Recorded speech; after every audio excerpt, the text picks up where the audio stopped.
哦，这迷你型的啦，52伏特的马达烧坏掉了，空烧抽不到水，没有注意空烧，马达烧坏了，螺丝母的哦，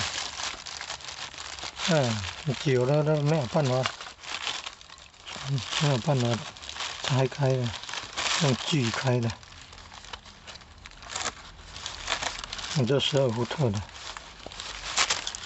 你看这个有空隙，四端有四端，有没有看到四端凸出来，然后造成那个这之间有空隙，水就会进去。你看这个转盘跟这个黑色垫片呢之间有距离，然后这个四个凸出来的东西，然后中间空的，这水也可以进去。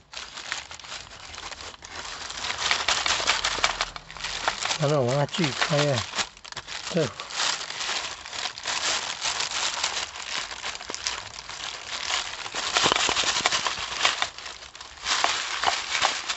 没有锯开吗？应该有锯开，可能是哪里连住的吗？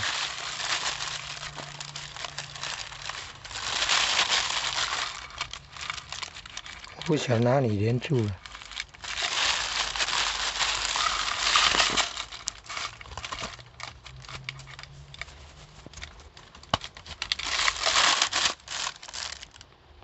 原来卡到了，卡住了。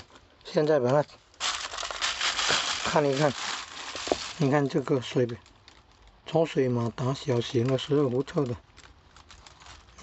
你看都已经生锈了，好像2年多了哦。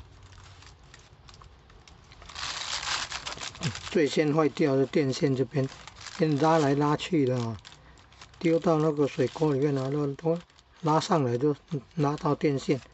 最先坏掉的是电线，所以电线要改掉。